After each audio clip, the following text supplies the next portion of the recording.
Greetings and salutations. Welcome. Today is Friday, June the 24th in the year 2022, assuming you're doing the year Anno Domini. If you're in another year, a Chinese year, let's see, the Muslim year, the Hindu year, it probably would not be 2022. But today, since I'm in base in Washington, D.C., and we're speaking from Washington, D.C., we're going to go with June 24, 2022. Today, we are on day 5 of our Caribbean American Legislative Week, the 24th annual edition. And today, we will be spending our time in conversation, in dialogue, in exploration, discussing issues to the theme of security, human security, crime and security. This day builds on what we have done for the entire week. We began on Monday with a conversation focused around Juneteenth and what does freedom mean in the 21st century. Justice of freedom, freedom of health, freedom of education, freedom for economic development, and civic engagement. On Tuesday, we spent some time on the theme of education, looking at how we might advance Caribbean education going forward, the need to promote a greater and deeper STEM agenda, disability agenda, need for policies that help us create people capable of work in the new environment, new fourth industrial revolution economy. These are ways in which we may have to be very different in the future. Education, we also dealt with education. Health, we also dealt with health on Wednesday, moving from the overview of post-COVID recovery to telehealth to healthcare systems and engineering, a broad panoply of conversations that really mattered in terms of how we treat health. And so today we are going to do security against the backdrop of all that. And I should have added, we also did prosperity agenda. Prosperity agenda, which we did yesterday, dealt with agribusiness, blue economy, financial services, energy.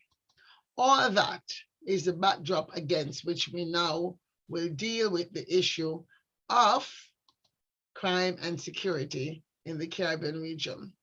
So today we begin with a roundup of regional update.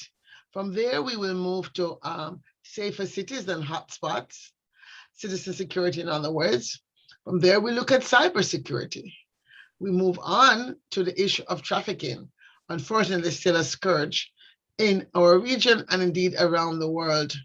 And finally, we close our day with a conversation on corruption and transparency. How do we create societies that are operating and leaders that operate under the rule of law? And how can society ensure that those people who we have elected to lead us do what they must and operate with the duty of care, of ethics? So without further ado, I'd like to bring Herbert Nelson Jr. to the stage. I must say that there's no official relation. There could be some unofficial relations with our grandparents or great-grandparents. However, let me bring retired Army officer Herb Nelson Jr. to join me on the stage. Good morning.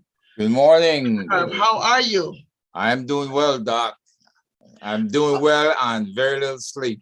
So well, that's good. our Well, guests are very well refreshed. I hope they keep me going. I will be here to try and help you along. So let you get started, and the floor is yours. Thank you.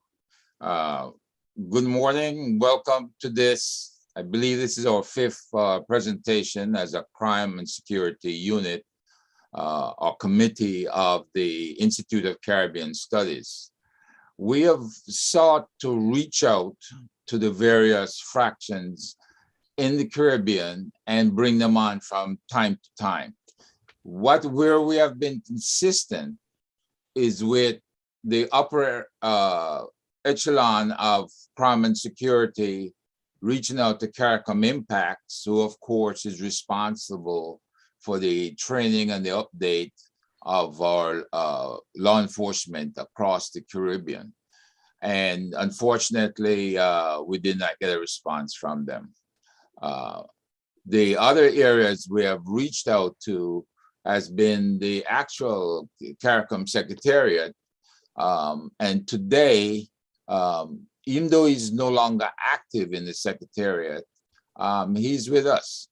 And he will be our lead-off presenter this morning. I would like to say welcome to the team.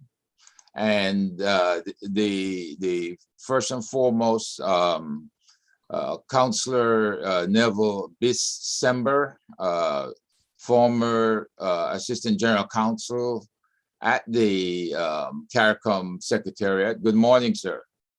Morning to you, Mr. Chairman, and to Dr. Nelson, of course. Morning. Yeah. The other person that has been at the CARICOM Secretariat and is the crime and security expert or a former expert there, and it never leaves you. And he has also graced us this morning. That is Colonel Fear Bearing Liverpool, former Guyana Defense Force, retired. Colonel, good morning to you, sir. Is he muted? Yeah, good morning to you, Mr. Nelson. Okay. With us also, all the way from the beautiful Isthmus of Panama, where I served for 2 years with the U.S. Army, is Commander Denise McCullough-Crary, and she, I will be asking her to give her perspective about how the Caribbean can develop women possibly to become more leaders across the Caribbean, like Jamaica has done with the current Chief of Defense Staff. And I won't be asking anything difficult, Commander. So again, good morning to you. Good morning, good morning. Okay. And with us is the genius of the Guyanese national security team, and he has been with us every year. He's given us full support at all times, and he's last but he's not least.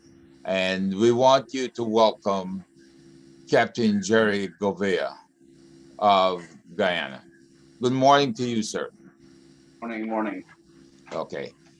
Can we start by giving a little bit more of your background and how it plays in attempting to resolve the scourge across the Caribbean that is crime and security?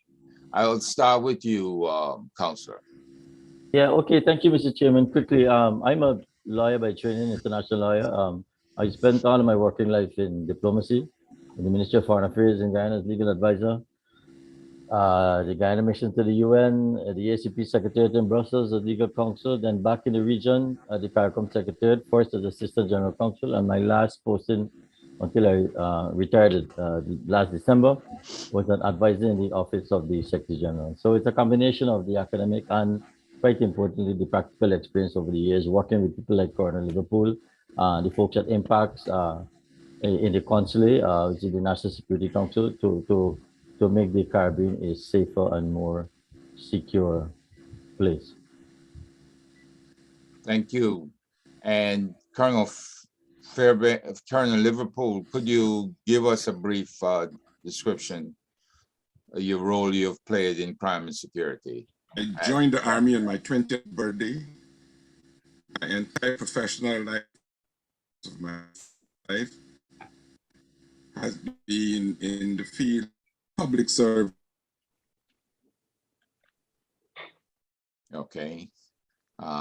Commander, could you give us just a brief description of your naval career? Rose. I think the colonel got frozen. Yeah, Oh, he got frozen? Okay, yeah. I thought he had stopped. Are you okay, Colonel? Okay, we're not hearing. You're muted. Yeah, you're muted now, baby. Your mic is muted. Continue. Yeah. Yeah. Are you hearing me now?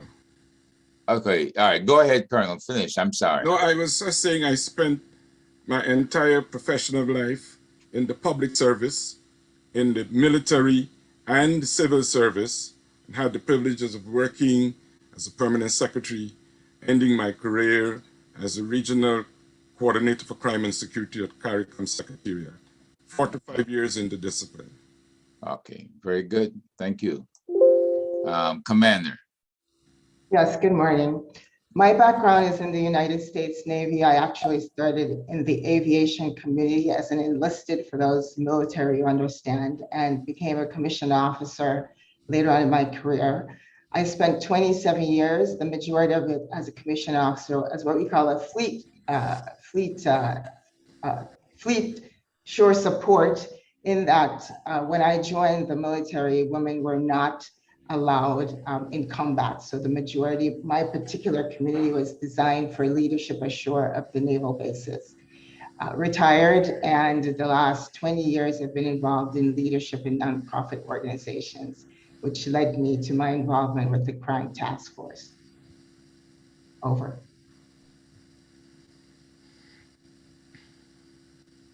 That is the Jamaican Diaspora Crime Task Force, correct? Yes, that's correct. Okay.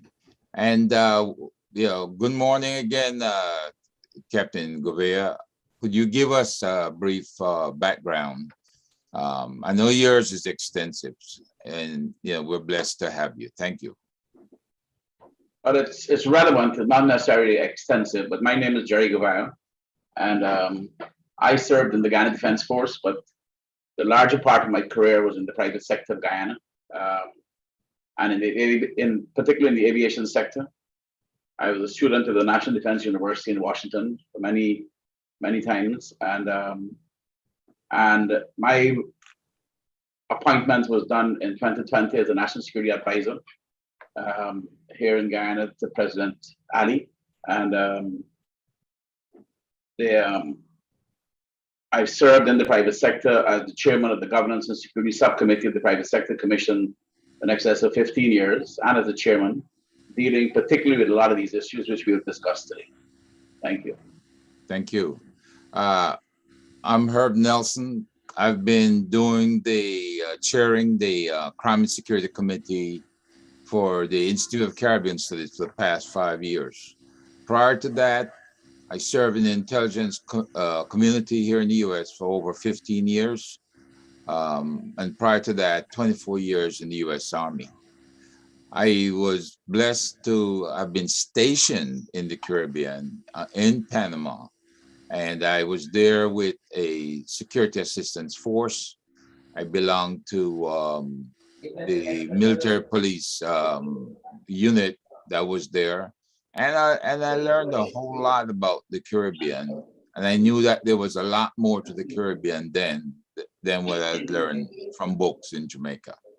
So without further ado, I'm going to allow the Counselor, Assistant General Counsel Neville Bissember to go ahead with his presentation. Thank you. Great. Thank you, Mr. Chairman. And let me start by thanking the folks at ICS, Dr. Claire Nelson, my old friend. Haven't been able to touch her in years because of COVID and other things. Mr. Wesley Curtin. So Earl Walker, to all the other folks who keep doing a good job. Wesley, I think you need to mute. Excuse me a second, Counselor. Yeah. Can we all mute just in case there's background noise coming in? Thank you. Yeah, just giving the thank yous to you folks who keep doing a wonderful job every year for this Caribbean Legislative Week. Community Heritage Month. So let me just start with a brief general proposition, nothing earth-shattering. It's quite simply is the old adage, no man is an island. And if you extrapolate that to our current geographical situation, you'd say no island can address security or crime and security issues alone. There's no, if you look at states in a geographical settings or even in the continental states, like Guyana and Suriname, they all need to work along together to tackle crime and security issues. So a theme that I think should run through this presentation is one of interconnectivity, okay? Because of the transboundary nature of the issues that requires intra-regional, inter-regional, and cross-border collaboration. And we see it in different forms. For instance, in Guyana and Suriname share a border, but a lot of the CARICOM member states are island states. They share sea space, but still they need to collaborate because of the close geographical proximity. And then wider to that, if you go further north to like Belize, there's the Central American folks, and wider still to the larger hemisphere and further abroad. So you might want to bear that in mind throughout the presentation about the interconnectivity and the interdependence. If we hold to my original proposition, which is that no man is an island, and we apply that to the current situation. Next, I think briefly, if you examine the nature of the issues that we've been dealing with over the past, I don't know, 10, 20 years, you see some shifts and some changes. For instance, maybe like we go back 10 or 12 years, 15 years, international terrorism was the big threat at the time. I mean, when last have you heard of Al-Qaeda? You know, it's almost as if COVID was a blessing in disguise because of the flights not going and cruise ships not running. And we've seen a falling off in that kind of international terrorism activity. If you just want to jump forward to the current situation in the United States, the reality is just watching the news and following what's happening, there's much more going on the domestic front. Okay, on the domestic front, I'm not going to call it domestic terror, but the domestic activity of a terrorist nature. I'm choosing my words very carefully. I'm not saying it's domestic terrorism, but domestic activity that approximates to or is akin to the kind of terrorist activity using explosives and high-powered weapons and so on. This is the kind of thing we had come to expect from, you know, the foreign elements, which we don't see anymore. But as I said, it's the transboundary nature, international terrorism, narco-trafficking, of course, has been with us and will be with us for quite some time, given our geographical proximity, the drugs coming up from South America and Latin America up north. And if you look at the map, they have to pass through our waters. Our colleague from the Navy, who Madam, who was working in Panama, I'm sure she could tell us some interesting stories about that. Money laundering. The more recently, we've had arms trafficking, but more recently now, and again, this is a function of perhaps the economic and social transformation going on, human trafficking. Years ago, in a previous life of mine in the Foreign Ministry, we used to deal with refugees. And there was a convention to deal with that, the International Convention on Refugees, the 51 Convention. But it's a slight shift now, where you're getting economic migrants, which is not the same thing as a refugee, and human trafficking. In the past, it was just people fleeing persecution. Now you're seeing a range of things where criminal element comes in, and the nature of movement of people across borders is no longer one simply of migration or even economic migration or refugee movement. There's this whole new element now of human trafficking, which has the whole gamut of things that goes with it: drugs, prostitution, everything. Money laundering, again, that is moving money very often across borders, hence the transboundary nature. And all of these are interconnected also. You might have arms traffickers who are also trafficking in humans. They might be financing international terrorism or money laundering money to promote terrorism. So even amongst those issues, there's interconnectivity. And the question arises, how do you deal with this? I'm glad Dr. Nelson said what she said in the beginning, that yesterday you had a very good session on prosperity. Because again, I believe we can all agree that no matter how much prosperity comes to the region, we see things happening in Guyana now with oil and gas, we see other sectors opening up, COVID is receding. Apparently, tourism is picking back up. The cruise ships are back out. No matter the level of prosperity that we may achieve and economic development, crime and security issues can impact negatively on the advancement economically in the country, and we need to take account of that in its various facets. As a matter of fact, a little tongue-in-cheek, you could even ask yourself whether national security isn't something of an oxymoron, because I started out from saying security is interconnected, and really and truly you might want sometimes to sit and examine whether security is national alone in nature. I'm not saying that there are certain peculiarities in each member state. All I'm saying in the region, even if you're dealing with national security in country A or island Y, there might be interconnectivity and interrelatedness, and hence the need for a collective approach. So we cannot consider security in isolation from the similar patterns or activities in other jurisdictions. All right. If you break those down now, again, you see the nature of the issues in specific jurisdiction also varies. For instance, in the country I know best, Guyana, the kind of crime, Captain Gavai will correct me if I'm wrong, the kind of crime we see on a basic, regular pattern is more oriented to things like robbery, petty larceny, drug trafficking, murder, that type of thing. As opposed to, say, Trinidad and Tobago, where kidnapping is a major crime. That is almost non-existent in Guyana. So if you're dealing with security in Guyana, you would not, as a priority, address kidnapping. You would be more looking to the movement of drugs, the movement of arms across borders, and the kind of robbery and armed aggression that you see, but in a different sense in Trinidad when you put in the kidnapping element. Okay. Pick another country, Jamaica. The coroner might correct me if I'm wrong. The gang violence, the level of gang violence in Jamaica is much higher than, say, Guyana, or to a lesser extent in Trinidad. Barbados is a small island, a prosperous island. When I was studying law in Barbados, well, decades ago,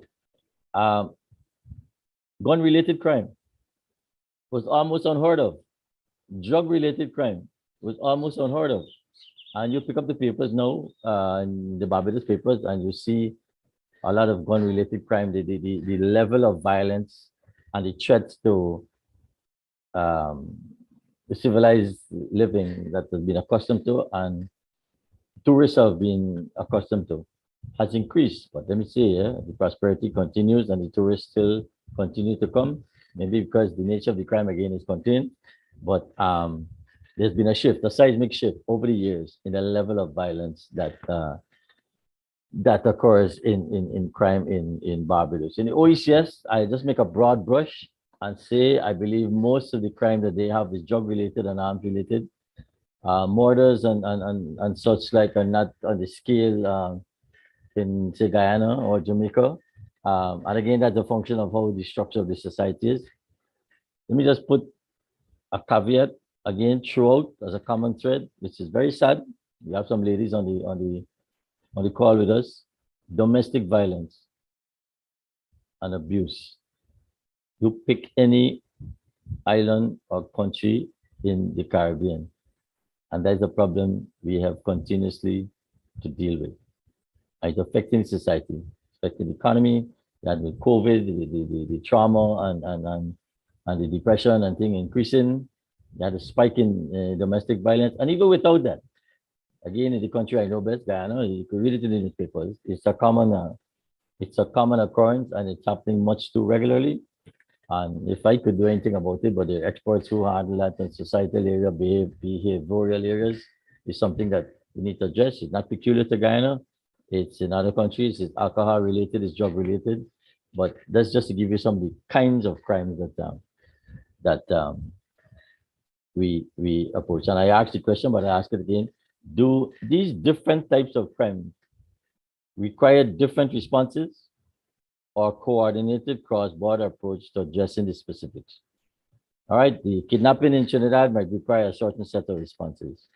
The gang violence in Jamaica might require a certain set of responses, but that is not to say that we folks share the common space in the Caribbean don't need to cooperate, and there are some clear areas we can cooperate to attract that sharing of information, sharing of intelligence, and this is one of the things that we have been doing in CARICOM, and I'll come to that in a minute. The folks at Impact who have been doing a tremendous job over the years to address those issues. Also, you need to break down security. When you talk about security, you need to break it down, break it out. The security people very often refer to is the kind of things I'm talking about: crime, violence, drugs, trafficking. What we've seen over the years is you got climate security, climate-related security. I believe last evening there was a presentation on food security, right? Like Prime Minister Phillips of Guyana, who I think stood in for President Ali, right? Food security is a big thing now. Energy security. You can add so many adjectives in front of the word security and put it all under one umbrella, but it comes back to what the folks were discussing yesterday about prosperity, but all these things impact. For instance, energy security. The cost of energy in the region has been crippling for us and affecting prosperity, which could have social consequences, which could lead to crime and violence, and so on and so on and so on. It's food security, energy security. Well, I mentioned climate security, climate/environmental security. We see examples of this over the years when during the hurricane season, for instance. If you have a major storm and stores and shops and electricity and public utilities are knocked out, the level of desperation that sets in sometimes has an impact, and we have had to deal with that quickly in the past, to rush forces in, rush troops in from neighboring countries to help to bolster and stabilize the security situation, which had nothing to do in that particular country with their level of the traditional crime and violence, but it was a spike as a result of a climate event, which, as I said, is climate security, and that impacted on the general population. So bear that in mind. When you talk about security, you have different aspects. So the responses, what have we been doing over the years? Given the transboundary nature of the crime and security, I say it again, cooperation and collaboration is necessary. First off, we can't discuss that in the region, and Colonel Liverpool, I'm sure, will bear me out on this, without mentioning impacts, which is the implementation agency for crime and security, which was established in 2006. Largely, I believe, let me go ahead and say it. I think it had to do with the vision of the late Prime Minister Patrick Manning, who at the time, well, Trinidad and Tobago has always been the lead head for crime and security in the CARICOM cabinet. And at the time, Prime Minister Manning was the lead head. He saw the problem, he identified the problem, he committed some resources, he pushed his colleague heads to set up this regional institution, and Impacts was born since 2006. Aligned to that, Impacts over the years has done a host of things, a lot of good work. They have some sub-agencies, the Regional Fusion Center, the JICC, that does a number of things. I keep saying to people, when sometimes people say CARICOM is a waste of time and so on, I say to them quite simply, and the security boys are very cagey about what they do. They do their work quietly, simply, but effectively. And I say to people that the reason why you can fly around the Caribbean safely on a daily basis is in large part due to the folks at Impacts and their collaborators throughout the world, right? They do their work quietly, and we have seen the empirical evidence, which the public wouldn't see, and which I am not going to discuss here, but through the work that they do, the kind of intelligence they produce, the kind of information that they gather and share with their colleagues, the world is a safer place. The CARICOM region is a safer place because of Impacts, and that the foresight of Mr. Manning has paid off, and over the years they have consistently come through. We see things like Cricket World Cup, about the work we did 2007, I believe, to pull the region together in a security zone that worked. We had no major catastrophe. And we've done it subsequently with other things. I even like took cricket, the CPL is a major undertaking, and security boys are there in the background supporting us. So there's impacts. I mentioned climate security just now. We have another institution called CDMA, okay, Carbon Disaster Emergency Management Agency.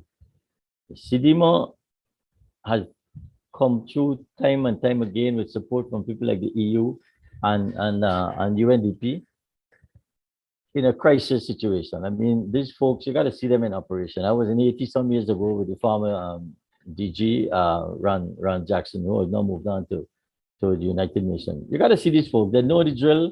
They got the systems in place. They divided the Caribbean into regions. They move folks in. They gathered resources, human and another, from different countries, and they got this thing down pat. They know how to deal with crises.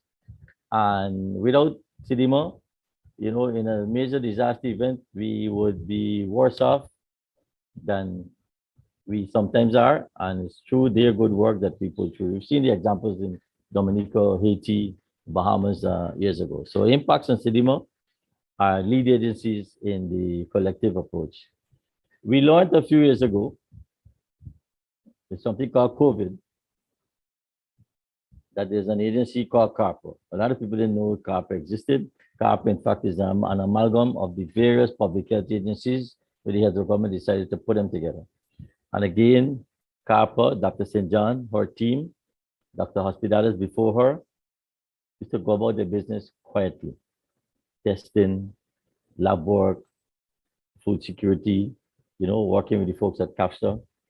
It's only with the advent of COVID and the kind of work they were doing, aided by people like the RSS, flying samples around the region to the testing lab in Trinidad, and in real time coming back with results and approaches and strategies to deal with cruise liners and the whole gamut of protocols that we worked out.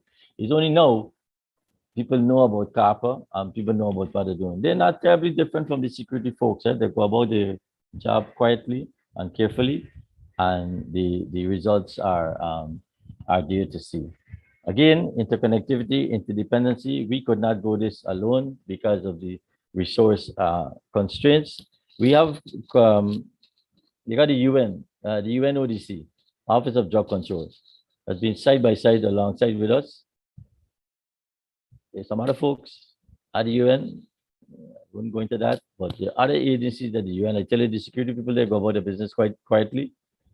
We have been collaborating with other folks at the UN to address, you know, some of the challenges we've had. Through the work of Impacts on those agencies, we produced something called a crime and security strategy, a CARICOM crime and security strategy in 2013. It's a comprehensive document to address some of the issues that we've had. Again, not being able to do this alone, our folks in the United States, so we're grateful. Under the CBSI, it's a very well-run program organized for training, resources, capacity building, exchanges. We've done a lot of work under the CBSI program to advance regional security, and also they have national program, but I keep saying about the interconnectivity. Then you have just the bilateral issues like trade winds, which maybe Captain Govai can talk about, which involves, they pick a site in the Caribbean and they have an exercise, but it involves, you know, troops and personnel from other countries coming together, collaborating, because very often if something of a major regional threat occurs, you need to get that coordination and the interconnectivity. And so the trade winds exercise serves that purpose. We have cooperation with the European Union and some of the European countries in the region. The French have been helpful to us in the past in times of disaster and crisis. The Dutch, I don't want to get into too much name calling, but it is a fact. It's not a secret because we share the space in the Caribbean, Martinique, Guadeloupe, Curacao, and then we share the space with them. Interpol, I think about 2 years ago, Interpol signed an MOU with Impacts. All these agencies pulling together, and with the folks on the ground in the member states, come together with technical and material assistance, training, information sharing, the works to address the security issues that we confront. I said earlier in passing, I alluded to the US simply, and I just say it again, even our friends up north, the powerful United States, can't go it alone. Because we have information here We have data here. We see trends here that impact on them. If you just take the drug trafficking, right? The drugs are going north. And some of the information that we gather with their help through technology, resources, fast boats, and so on, it works both ways. So we might have an interdiction in the Caribbean, but really the ripple effect is felt up north. And just as how we depend within CARICOM through impacts and CDMA and so on, the US also has found it necessary in a mutual arrangement to collaborate with us and share information so that they can confront some of the threats that really impact in the north, but begin in the south. As I mentioned earlier, domestic terror, which I just use this term, white supremacy. I don't want to get into domestic United States politics, but you see a different kind of crime of recent, as I say, as opposed to the common threat of Al Qaeda and international terrorism. You know, about maybe 4 or 5 years ago, we were seeing a trend in the Caribbean, FDF, foreign terrorist fighters, right? And that activity, I'm not saying it's finished, but that activity has fallen off. Where is the COVID, where is the shift in approach? But looking at the US context, where the threat very often was from international terrorism, we've seen the movement of personnel, even some of the money laundering might have been reduced. And I think the US looks now more inward, or needs to look more inward to address some of their security channels. Finally, again, in the cooperation regime, we've had some international instruments and arrangements. I mentioned in passing just the CARICOM Crime and Security Strategy, which was something, a document that the heads of government agreed as far back as Haiti in 2013, at the 2014 session. Comprehensive document is like a Bible. Colonel Lipu will tell you it's a work in progress in the sense that we update it from time to time. But it addresses all the threats, even some new areas we'll be moving into, like gang violence in schools, and trying to move away from some of the law enforcement issues to go to the softer side, you know, working with communities, working with schools, working with families, the youngsters in the afternoon, the football, the little community work and so on, to get away from the strict law enforcement, you know, police type of activity, but hopefully to produce the same result, which is the general increase in the economic prosperity, getting youngsters into more productive activity than say turning into crime and drugs. We have things like the Mutual Legal Assistance Treaty, where countries in the Caribbean share information. Witness protection, we had a go at that. We had a go at that. They would talk about a regional witness protection program, but it unfortunately didn't get as far as it should have. But the information sharing aspect is there. In the maritime area, for instance, in those open seas, the Caribbean Sea, is a lot of asset sharing, collaboration. Some of the EZs overlap, right? As you know, I mean, you heard about the whole war between Barbados and Trinidad and so on. I use the term war loosely. It was a friendly war, actually. Anyway, so it's overlap. And again, the need for collaboration and interconnectivity, asset sharing, resource sharing.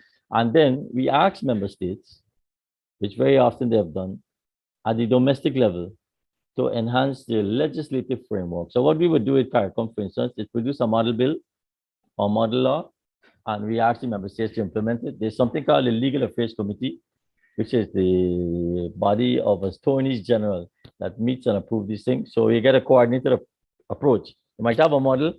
Okay, member state might tweak it a little bit, but the basic elements of the legislation will be there. And that again enhances the collaborative approach, because you'll be sure that countries in the region will have a common approach. I mentioned the Cricket World Cup as an example, probably the best example of what we could have done over the years to collaborate. I think I saw a statement yesterday or 2 days ago, I believe, and I hope I don't get this wrong. I think it's the Minister of Tourism in Jamaica who was saying something to the effect that like we should have one visa for the Caribbean. So when you come to Jamaica, you can move to other countries, which is in fact what we had tried to do.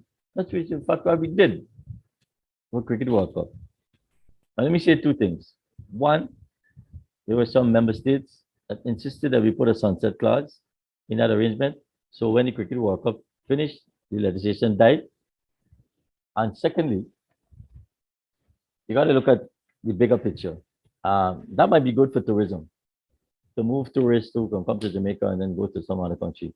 But it also has implications for the larger CARICOM regime. Free movement, movement of services, movement of goods, movement of labor.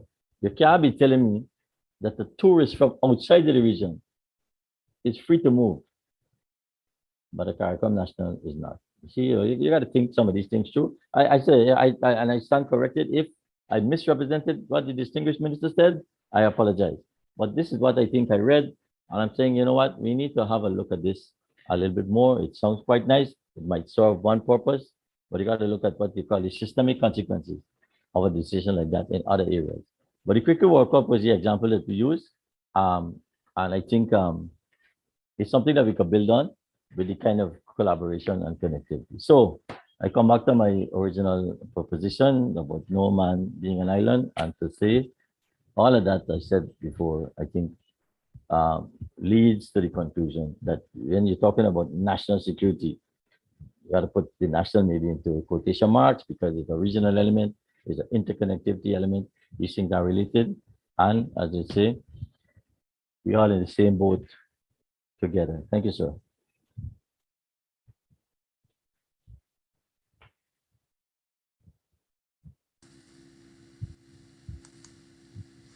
I did not mute. Sorry about that. Thank you very much, Counselor. Very well put. You've given us a significant overview of the interconnectivity that we seek to understand within the Caribbean. And I'm looking at the effectiveness, overall effectiveness of those programs.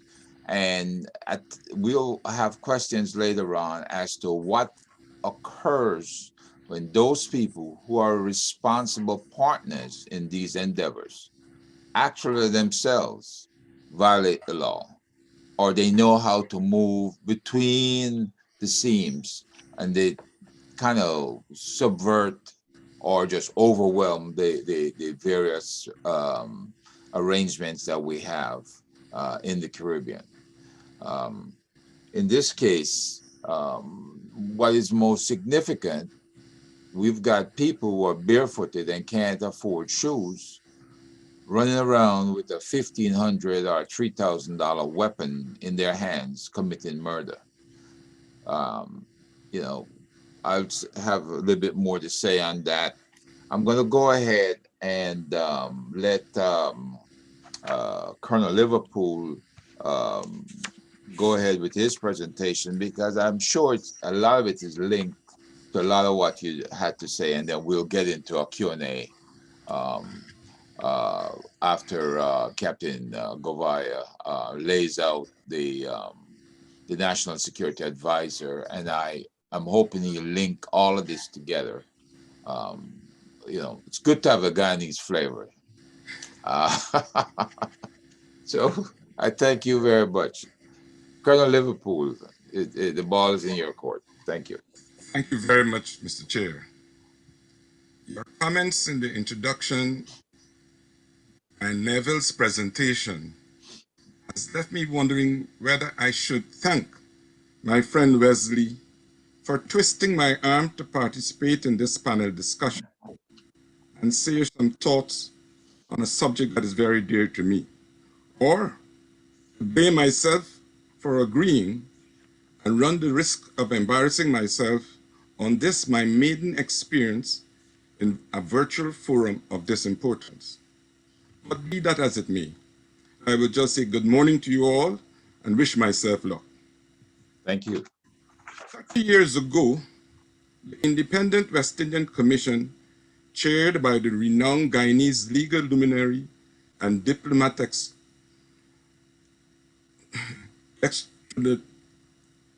extraordinaire, Sir Sheridat Ramphal, in its 1992 report, Time for Action, called on the region to be active in promoting a more appropriate system of international security. It advocated that the activation of such a system would ensure that the region would no longer be held hostage to the vulnerability of smallness, nor would it jeopardize its development through the need for major military expenditure. This perspective of the Commission is even more relevant today, for in addition to the existing and growing security challenges occasioned by climate change, crime and violence have turned out to be clear and present dangers to economic development and nation building in the Caribbean. According to the United States Institute of Peace Special Report on Police Corruption in 2011, Transparency International reported that the police in 86 countries surveyed were judged the fourth most corrupt institutions after political parties, public officials generally, and parliaments and legislatures. As a retired public servant and a concerned patriot, I have never shied to voice my opinions on matters of crime and security, which can run the risk of being unpopular.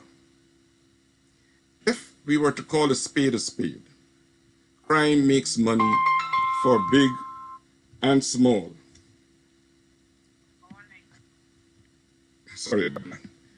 This, I'm confident, is no surprise to the astute and informed citizen, particularly those in Commonwealth Caribbean.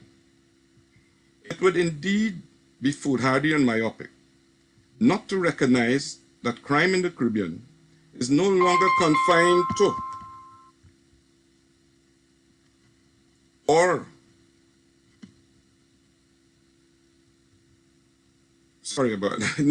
or committed only by so-called petty criminal, but has in a sinister way extended its tentacles to involve also the large legitimate businesses. The latter have ventured into the criminal underworld by becoming the principal agents in trafficking in drugs and guns. Crime is also a money-making enterprise for the police, who are corrupted by these big businesses and the very criminals they should be prosecuting. Additionally, crime is also a money-making opportunity for the politicians, who are bankrolled by these big businesses, as well as the public service officials generally, who freely accept bribes. Finally, crime is money for the defense lawyers who defend the criminals and who, in their line of work, know the corrupt police, the corrupt politicians, and the corrupt public officials. This cycle of corruption and criminal activity is compounded by the reality of in small societies in the Caribbean, where everybody knows everybody. I once conducted an informal conversational survey of various police ranks in 4 member states on this matter. What was confirmed to me was that it was a virtual impossibility to have a crime committed without the knowledge of a member of the law enforcement community, and that is from the most junior constable to the commissioner. 2 questions must then be asked. Firstly, why has crime not been prosecuted with greater success? And secondly, what can be done to reduce the systemic corruption at all levels, which undermines the rule of law and the institutions designed to uphold the law? Caribbean states have in the past been the target of a wide range of hostile domestic disturbances, as Neville said, ranging from military invasion, international and domestic terrorism, maritime disputes, to adverse territorial claims and coups d'etats. They have also experienced higher level of violence associated with illicit drug trade and transnational organized crime, as well as ethnic, religious, and political intolerance. Caribbean countries, like their European and Middle Eastern counterparts, have had to bolster national security mechanisms in the face of an influx of migrants fleeing hostile situations in their respective countries. This is a phenomenon that must be addressed as a matter of urgency.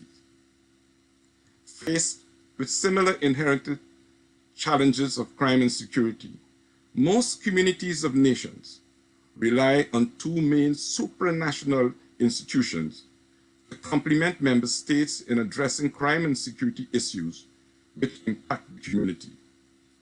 Most notable of these in the area of law enforcement are Interpol at the global level within the United Nations and Europol within the European Union.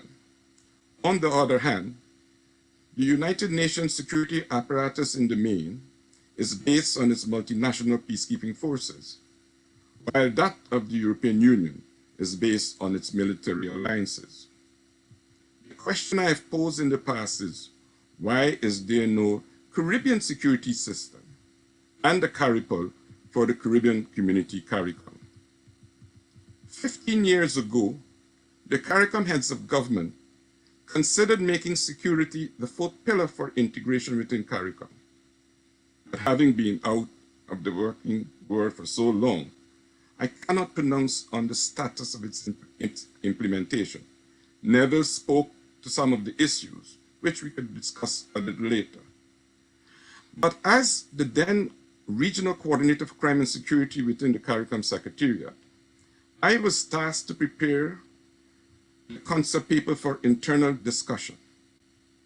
In that submission, I advocated the establishment of a Caribbean Security System, a CSS, which should include the Regional Security System, the RSS, and the Caribbean Police Service, a CARIPOL, as the principal institutions for regional security cooperation.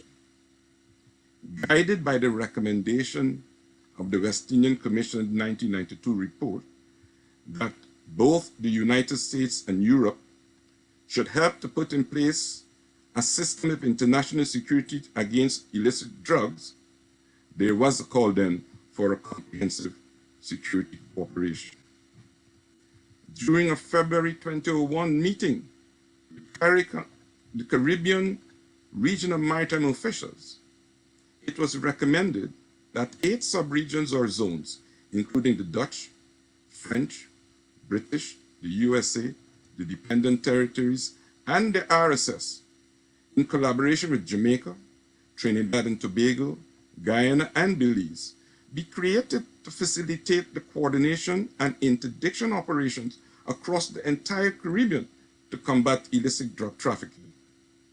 With the potential cooperation and coordination in sharing of intelligence and operations being carried out in the region, a serious blow could have been struck on the transnational criminal activities of the big businesses, which in the main use maritime transportation in trafficking their illicit goods, and which have been the leading source of money laundering and corruption throughout the region. Police literature speaks to the need to transfer ranks tactically around various police districts to avoid overfamiliarity that could facilitate corruption. However, in small island states, the employment of such a tactic would face severe limitations because of the small size of the population and geography. Therefore, the establishment of a regional mechanism under the umbrella of a CARIPOL would not only facilitate the employment of such police tactics, but to serve as a tremendous learning experience for the various police ranks working in the various levels from the streets to offices within the various member states. The presence of strangers among the ranks of local police will no doubt serve as a deterrent to corrupt practices. Through CARIPOL, legal mechanisms could also be established to facilitate various assistance programs to individual police forces in need. The basis of establishing security as the fourth pillar of the regional community revolves around the need to develop and maintain a safe and secure environment. This presupposes the establishment and effective functioning of institutions to address issues pertaining to security and adherence to the rule of law. The Caribbean Security System, CSS, and the CARIPOL should be prerequisites of security as the fourth pillar, because it creates the appropriate environment for sustaining creative, healthy, productive, and ideal CARICOM citizens. Cognizant that corruption, whether real or perceived, can negatively impact investment confidence in the region. I close these opening remarks by firstly calling on our political leaders in all the member states of the Caribbean community to take the appropriate action urgently to establish the suggested international security system to ensure full transparency and avoid being accused falsely, or as we say in the vernacular, to put their money where their mouth is. For it is only by facing this issue head-on and by implementing the required concrete action for the decisions they have taken so long will security be truly made the fourth pillar of integration. Secondly, I urge the international community to respond as a matter of urgency and to provide the required support politically, technically, and financially to the Caribbean community to ensure the safety and security of their people and the resources in which so much is being invested. A safe community is a happy, productive, and sustainable community. I thank you.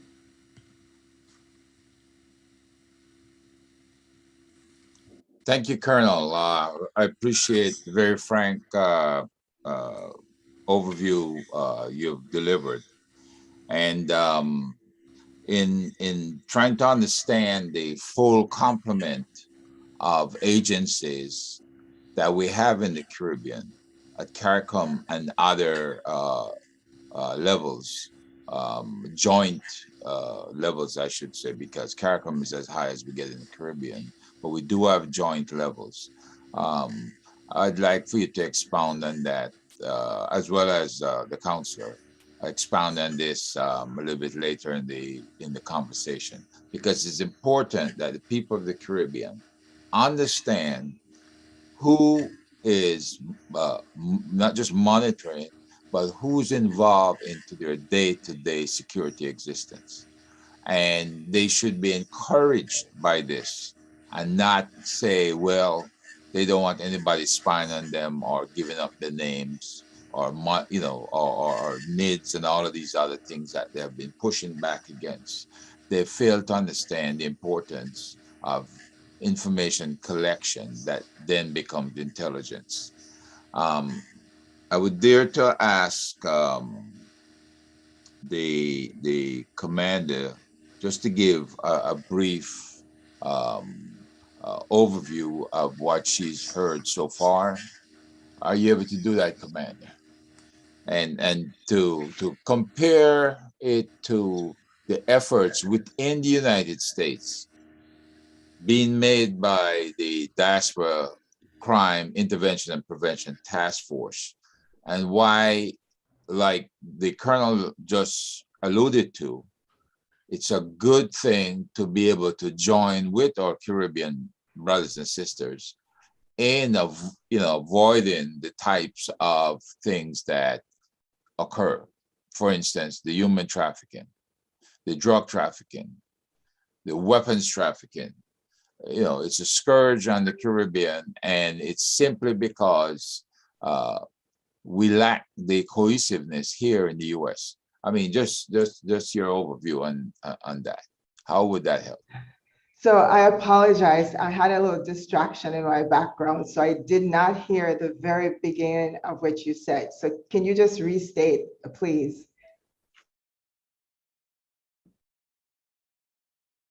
Mr. Chairman. Can you hear me? Okay, it's my fault. I muted as soon as you started speaking. Yes. The Colonel and the counselor have been speaking about Caribbean institutions and a mecca of various members who make them up to make them stronger. Right now in the U.S., the only Diaspora Crime Intervention and Prevention Task Force that I'm aware of is the one that the Jamaica has formed. I'm not aware of any other. Okay. So how would the idea of encouraging the other Caribbean islands. We have their audience today. How would an idea of everybody doing the same or joining with the Jamaica Crime Task Force to form a wider task force? Because we seem to speak directly to the issues, whether it's government recklessness, government corruption, and other ideas that we come up with. Okay, thank you very much. Good morning, all. Dr. Nelson and supporting crew. Congratulations, as usual, your hard work when it comes to Caribbean initiatives. And Mr. Chairman, thank you for inviting me this morning to join you. So that's a big question for me. So let me start from the beginning in terms of the Jamaica Diaspora Task Force. I became involved with it as a result of Captain Rupert Francis, who I'm surprised he's not here with us this morning. He lived out on the West Coast, and I have to make another correction right away. I happen to be physically in Panama. I'm not involved in any Panama security. Mr. Bissember, you mentioned, maybe I could expound on that. Thanks to technology, I'm able to join you from anywhere in the world, and I just happen to be in Panama today. So I'm joining you from Panama. I'm originally from Kingston, Jamaica. I have, as I mentioned before, served 27 years in the Navy. So I traversed about 6 different major cities in the US where I've lived, but I've been resident on the West Coast in the Northern California region since retiring from the Navy in 2000. So going back to the question of the Jamaica Diaspora Crime Task Force and what the Caribbean should be doing. Well, first I want to give credit to starting the task force to Captain Rupert Francis. Captain Francis lived out on the West Coast and was involved as a Diaspora council member. He was an alternate to the person who was elected, Ms. Kimon Gooden. And he decided to take up as his, I should say, project or theme as the alternate fighting crime in Jamaica. And also, I believe, because of his background. He called me up and said, I know you know military people all across the US. I would like to start this crime task force, and I'm looking for people with experience in military police, intelligence, fighting crime, anybody involved with the police force. And I said yes, because number one, I've been was at the time leading the Jamaican American Association for many years. And as a result, was intimately familiar with the community, who was retired from the military, who had what background. And as I mentioned before, having lived across the United States, traversing my military career, I had contacts in various cities, and there began phone calls and invitation to join the task force based on the skill sets. Now, what makes up the Jamaican Diaspora Task Force at the moment is not just people with military background, but people with also administrative background, and that's where I came in. So I would say, to answer your question, it's a simple one, somebody to drive the project. You can't do anything without leadership. So you need somebody with a passion and a commitment to what the committee will be about, which is fighting crime. In the case of the Jamaica Crime Task Force, we're interested in, I would say, eliminating crime. We all know what is going on there. We get the feeds every day. And so Captain Francis, his primary objective was to basically partner with the Jamaican government and coming up with solutions to solving crime. And there's all different areas in terms of crime. We talk about human trafficking. Somebody talked about violence against women. We know about the guns. We know about the drugs. All of it encompass that area and contribute to what we now have, I believe, in Jamaica, a huge crime problem. So I would suggest that just the same way Dr. Francis mobilized himself, mobilized me to join and serve. And it's simple, starting with the passion and the desire to help your home country.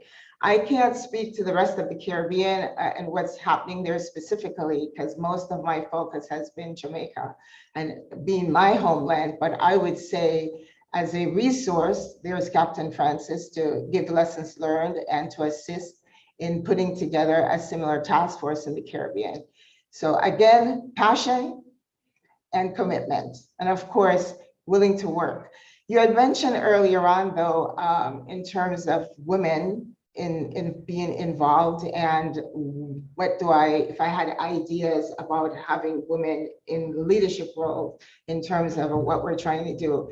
And again, it comes from, I believe, simply reaching out. I do believe it helps, of course, if people come already trained with some background experience, but there's been, I think, I know coming up in my career, there's been always the question, can you, as a leader, can you be trained or is it learned? And I'll just leave that as an open question. I believe if you get willing participants, people are committed to working, you can really work with anybody and train them up in the way you want them to go.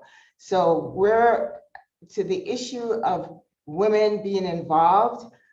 It's a matter of reaching out. It's a matter of, again, finding people with the passion and commitment who is interested in pursuing the same objectives that you as an organization, in our case, the Crime Task Force, is about. It comes again from, in terms of developing leaders, there's the issue of mentorship. Those of us who have been there, reaching back to the young women coming behind us to provide mentorship.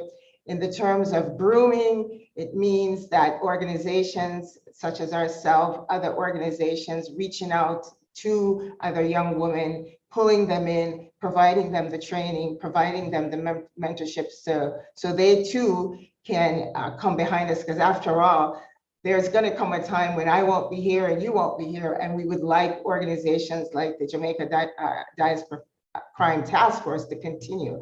And it can only continue by growing people, pulling people along the way, junior people to ourselves, so that when it's time for us to step aside, whether it's going below ground or we just get to the point where we can't do anymore, we have people to walk in our footsteps and provide this service and the support that we're trying to provide. Did I think I addressed your question sufficiently, Mr. Chairman? You have, Commander, and again, I remind you, you're speaking to the Caribbean diaspora out there, right? So, and you're also speaking to two retired officials and one very active official that's still fighting the good fight.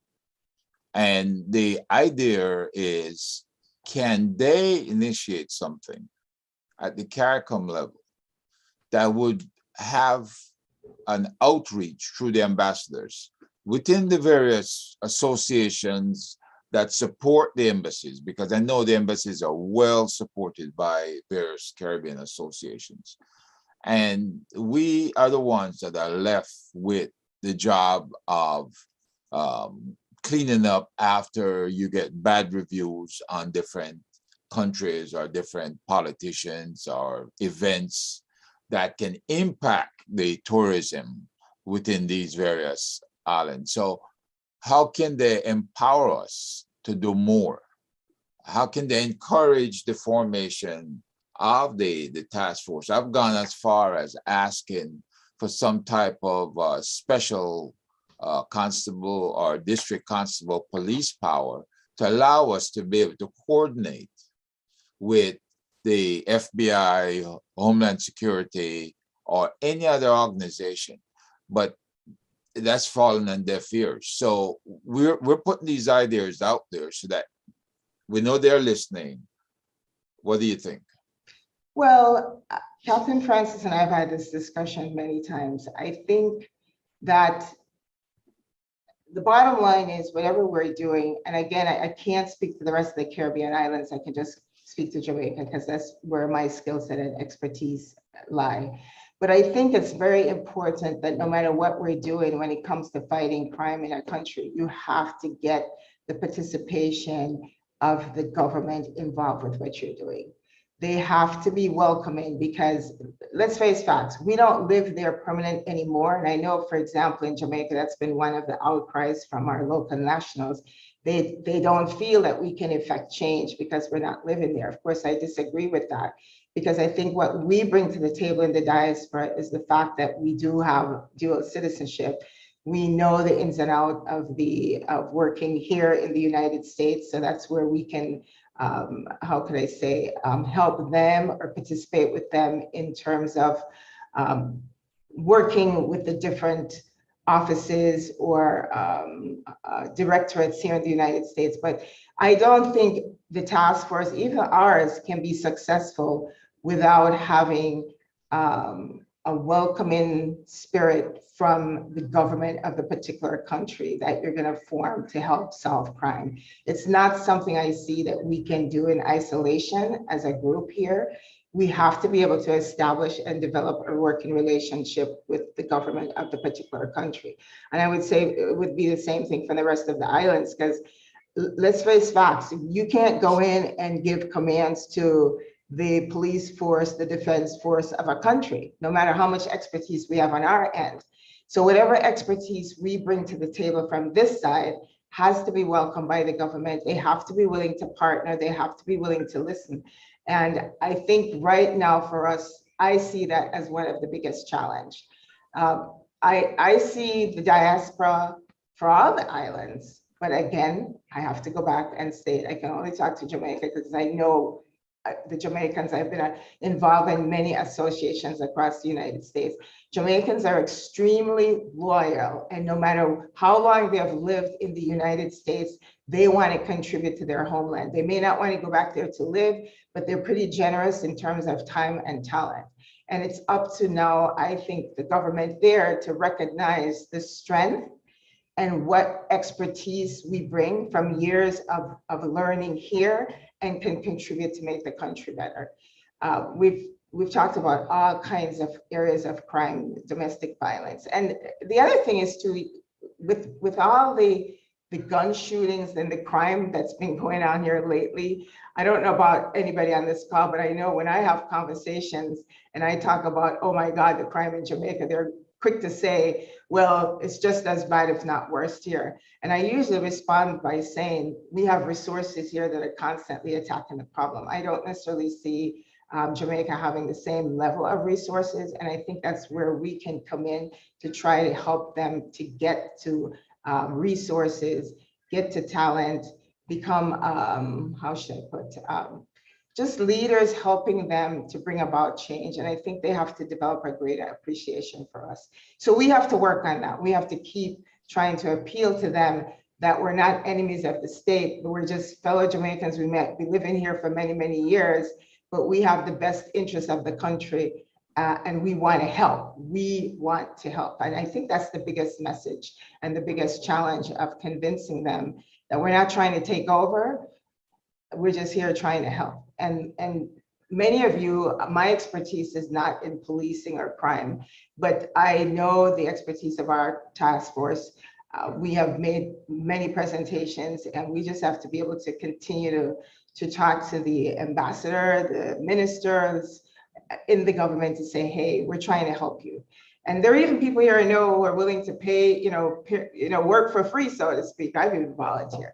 So there's a lot of skill sets here right now. A lot of the baby boomers are retiring, and while nobody wants to be retired, I've seen an increase in Jamaicans who want to work, who want to help, who are available because they're now in that retirement stage of their life and have more time and want to contribute their expertise to building up the Jamaica. And in this case, the Caribbean, because what I'm saying, I think, is applicable to all the islands. I'm just not intimately familiar, unlike Dr. Nelson's, whose work has been in the Caribbean from I met her in 1982 until now. All my work has strictly been in Jamaica. I've lived in Bermuda, I've visited, I'm now sort of living in Panama, but all my work has been in promoting Jamaica, helping improve the climate, the economy, everything has been focused on Jamaica, so I can only address it. Okay, I thank you, Commander, and without further ado, would like for the National Security Advisor on the panel to reflect on what he's heard and also to give us the overview, especially in the areas of oil and gas security, because we're hoping that Ghana is so successful They will fund all our efforts here in the United States and down in the Caribbean. Captain Jerry Gouveia, thank you. Floor is yours, sir. All right, do you hear me now? Hello? Yeah, we hear you. We hear you Yes, now. can hear you. Very good. All right, thank you very much. I think we had a very good presentation from both Neville and maybe Liverpool in terms of the macro and even sometimes academic overview of the issue of regional security. And I thought it set a good stage for it, because there's no doubt that regional security strives on cooperation between and common values between the states. And Guyana took a long time, but Guyana is now joining the RSS, and Guyana has been part of impacts, and Guyana is becoming an integral part of the mechanisms to deal with the operational part of regional security. But I want to tell you a little bit of what I do here in Guyana, and then I'll expand it to the Caribbean. But just to say to you that this Caribbean region is only as safe and as secure as every individual sovereign country in this region. And so any one of us in this region that falls by the wayside and becomes a failed or fragile state poses a serious security threat.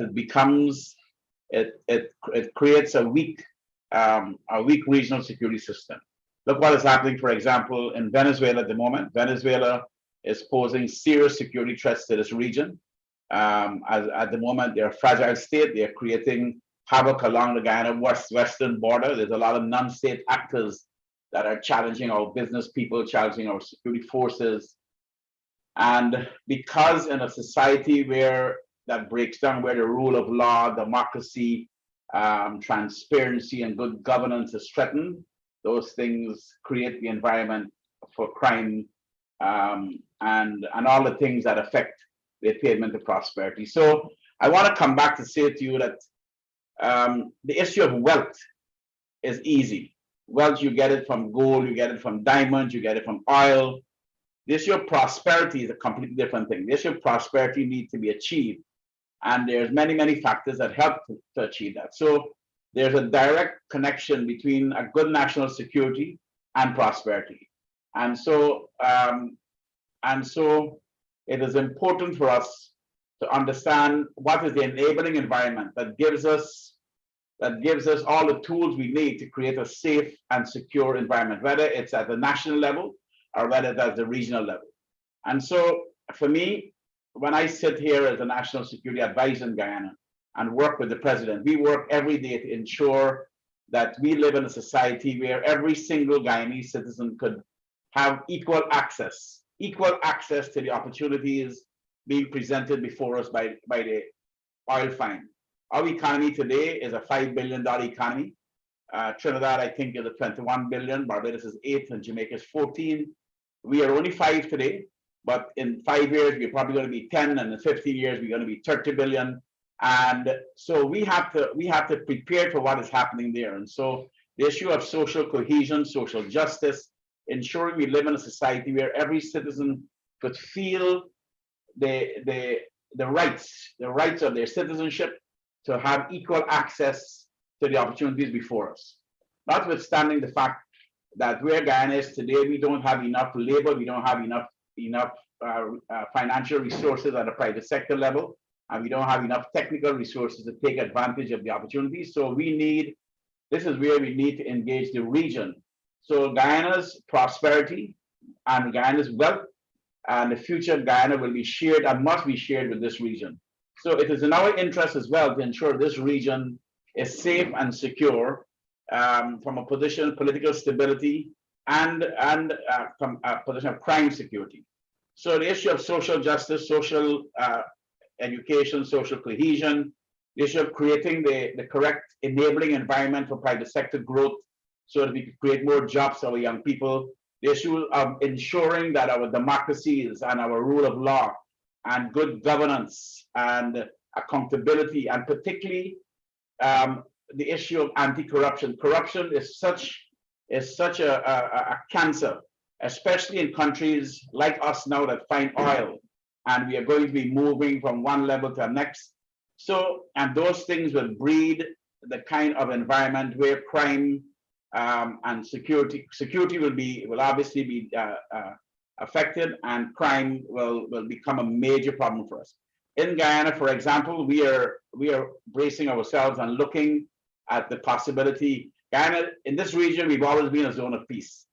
But with the advent of the oil in Guyana, with the advent of the amount of American businesses converging in Guyana, we have to also start looking at the possibilities of what kind of security risk that brings to us. It becomes a weak underbelly of US national security.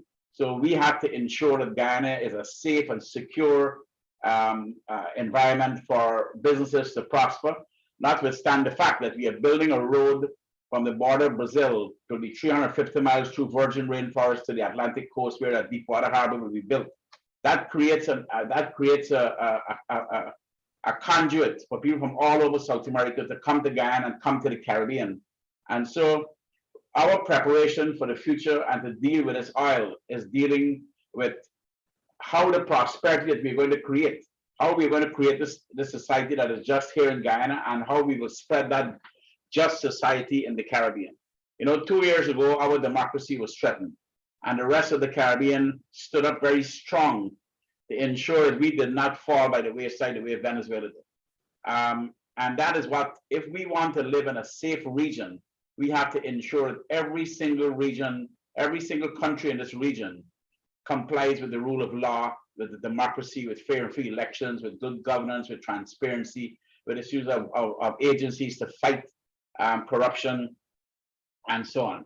And so while we deal with all of the traditional things of the RSS and impacts and our security forces, our police and our army, those things are also important, but we need to create the enabling environment, which is an environment of social justice, to create the prosperity that we are talking about. So there's a direct linkage between national security and prosperity. To attain the prosperity, we need to have a good national security strategy, and we are working on prevention. So certainly you will have the direct action to do with crime, but we are working more on creating the environment to prevention. So across the Caribbean is the desire to ensure we create a Caribbean where the issue of democracy and the rule of law and social justice and enabling environment for businesses and the movement of businesses across the region that must be done within the confines of the regional law and of course the national laws. And so I'm sure this is going to be an open discussion, but I want to tell you that is how we are approaching it here in Guyana and how we are looking at our relationship with the region now. Guyana, the issue of food security is a big part of what we do.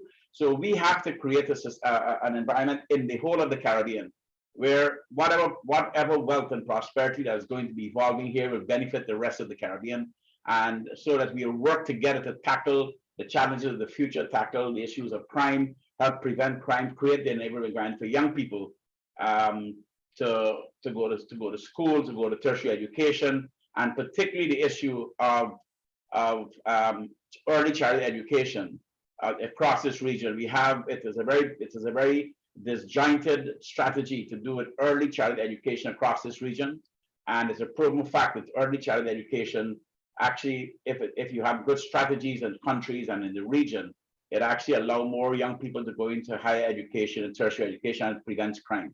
So when we talk about regional security, I think we have a lot of factors to deal with. Here in Guyana, we are now, as well as we doing those things, we are giving our security forces the tools to do their work. We are buying patrol vessels to look after our EEZ. We are losing millions of dollars every year by illegal fishing our EEZ. We are buying the helicopters for our search and rescue and for our reaction systems for the issue of natural disasters. We are buying drones, and we are buying more patrol planes, and we are working with the RSS to try to keep the region safe. So I wanted to give that as an overview. And I'd say that in the context of the delivery from Neville Bissember and Colonel Liverpool in terms of the environment in which we will operate from a security standpoint. Thank you very much. Thank you very much, Captain. I noted here when I did some oil and gas research that the large issue in the oil and gas has been cybersecurity in a lot of places, because there are, how can I put it, old equipment or old software that has aged over the years. And are there vulnerabilities that you've had to oversee in the oil industry to ensure that your interests as well as that of the US are protected? From position of we have developed a cybersecurity division within our security forces, and we are working within the confines of developing our national security strategy, our cybersecurity, and we are working very close with the Perry Center out of Washington to develop these strategies. Right now, we have people being trained in cybersecurity, but in terms of the oil industry and the oil companies themselves would have their own strategies to deal with that. Guyana, as a country, we are dealing with it more in terms of what is happening with our governmental systems and how do we protect those systems. And yes, there's a lot of training going on to beef up the agencies that have to deal with those things. In terms of the oil, we have to look at what is happening to the platforms, what is happening to the FPSOs on the Atlantic coast, on the Atlantic Ocean, how are we protecting them, how are we responding to them in emergencies, and that is what we are also beefing up our response, our capabilities to respond to them every day. I know the old question of Venezuela and Venezuela's claims on territory in Guyana, as well as the oil rigs out in the ocean. Has that been settled? Is that settled law at this point, or is that still on? That issue is in the International Court of Justice as we speak. But I'll tell you that we have lived with Venezuela for many, many years. As a young pilot flying around over Guyana, we've had many encounters with Venezuelan military aircraft violating our airspace. We've had them we have Venezuelan warships in our waters. We are very clear in our mind that the way to deal with the Venezuelan unjust claim against Guyana is certainly our relationship with CARICOM, with the OAS, with the international community, and it's been working for us because we don't have the military capability to confront Venezuela's aggression. Venezuela have been violating they've been bringing their warships into our waters. Sometimes they've been seizing our fishing vessels in our waters, and that remains a big challenge for us. Luckily, this matter is now before the International Court, and I understand now Venezuela actually agreed to join it. Initially they refused to acknowledge the court. They've now agreed to join it, and hopefully that will come to an end in the near future. And I think Neville could probably speak a lot more to the legal work that may be going on there. Okay, thank you. At this time, I'd like to open it up so the members on the panel, you're welcome to ask questions of each other or myself if it comes down to it. But I'd like to start with, if he's available, Councillor Bissember, are you available? Oh, there he is. Okay. Can you comment on what we spoke about? What role would you like to see the diaspora play in enhancing security in the Caribbean? I mean, there's a lot of drug trafficking from the Caribbean here. There's a lot of weapons trafficking from here down to the Caribbean, and there's human trafficking going on inter-Caribbean. There's what is it, 1 million square miles and over 40 million people. What say you? We have each year over 300,000 kids at risk. Look, security, as Captain Govai would tell you, is primarily a government-driven thing. At the national level, you have private security agencies, private security companies that deal with internal security specific to a client on a commercial basis. But in terms of drug trafficking, drug interdiction, cooperation, that kind of arrangement starts and invariably ends with member states, governments, and international organizations. We mentioned Interpol, UNODC, the other folks at the UN, and so on. The diaspora, of course, and this is something we need to tap into. There's a lot of expertise out there. Like people like yourself, Commander McCullough, who have been out there, who know the terrain, you've worked in the system. So of course, you all could bring stuff to the table, but that would have to be organized. For instance, you might think that setting up an information network amongst Jamaican nationals in, I don't know, city X, state X, might help to prevent crime in Jamaica. Jamaican government might have a different view. They might have a different approach. I'm not saying what you're doing is wrong, but the things need to be coordinated. And invariably, that I think works best at the government level. Having said that, it is also for the governments to reach out. We all in this thing together. You got NGOs which are vibrant. You got the community groups which are vibrant. The Guyanese have groups in New York and so on. The Jamaicans, I believe are active in Washington and in Florida, I believe. So yes to the diaspora, but all we're saying is that it must be coordinated because, as Captain Avai was telling, invariably it's the governments that drive these things. For instance, in terms of developmental assistance, security assistance, the CBSI, for instance, they wouldn't give you money to individuals. They give to government. All right. I got you. You spoke earlier to the secretariat. Now you were replaced by someone else. Was there overlapping time with that person to get them to fully understand the issues? Is there a mentorship program involved in bringing people up through the ranks within CARICOM, or people are just dropped on you out of a different island? This is for me or the colonel? For you. All right, because I got to take another call. Quickly, the good thing is I moved from being assistant general counsel. I just moved upstairs to another office. So the continuity was there. The strength about that move is that I was in Secretary General's office, which had oversight for the old secretary. So I could still talk to my colleagues in the legal division, the office of the general counsel, to give the guidance. Colonel Liverpool was upstairs already, dealing with human and social development, specifically crime and security. So the continuity was there. The short answer is the continuity was there. It's not that I was moved out or replaced or anything. It's just like moving around the corner, to a different location within the secretariat. So that's a good thing. Okay. And the policies are emanated from the prime ministers or presidents, pretty much. Is that how policies are formulated within CARICOM? Well, it works both ways. Let me just take this call for a second. Okay, all right, go ahead. Colonel Liverpool. Okay, let's talk about things like the Caribbean Military Academy.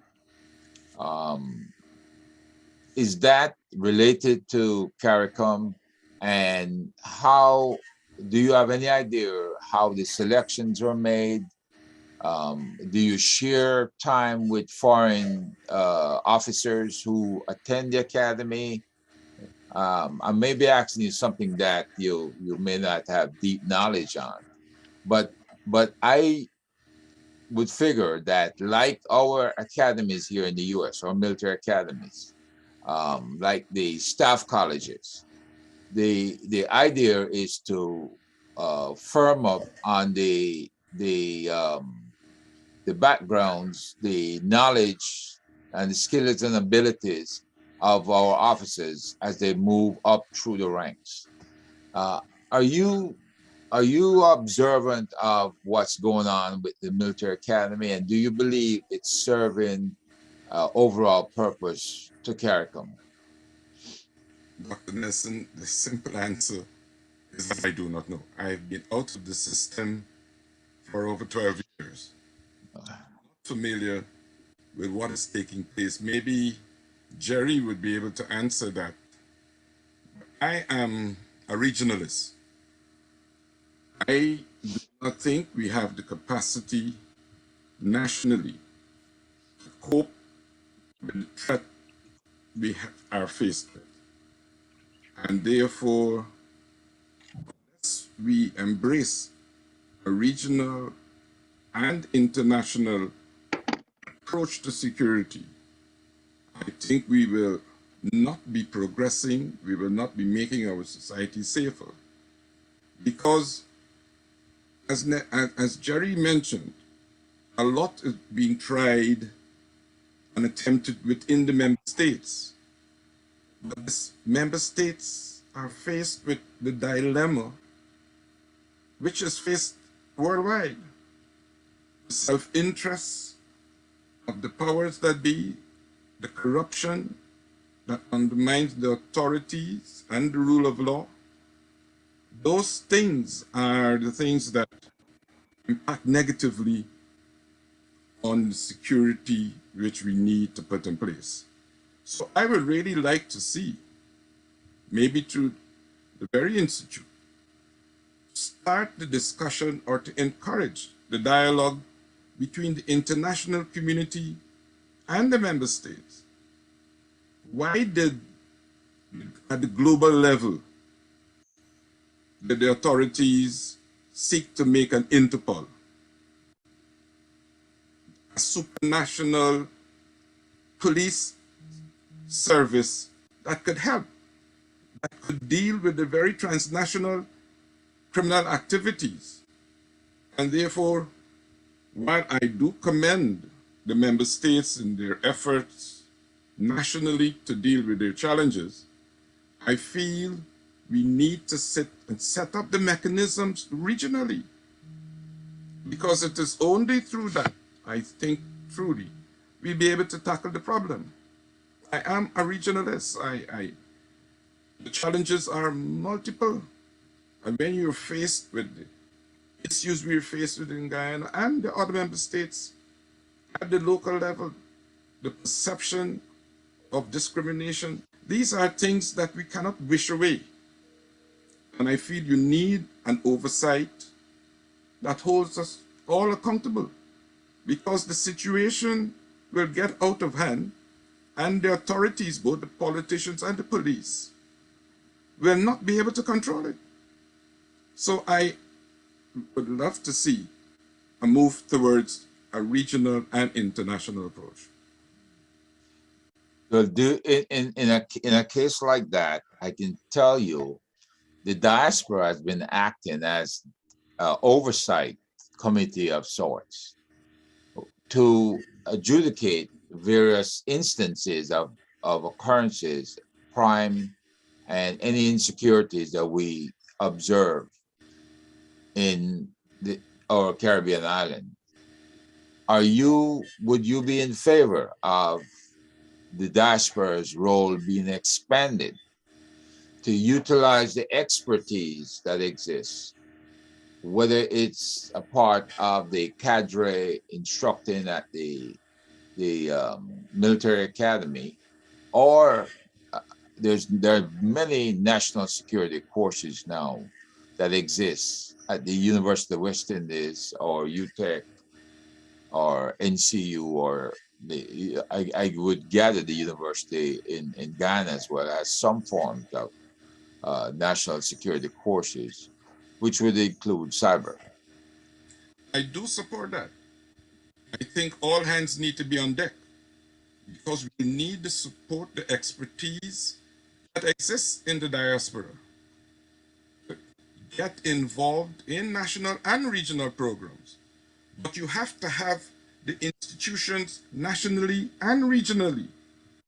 They cannot operate independently.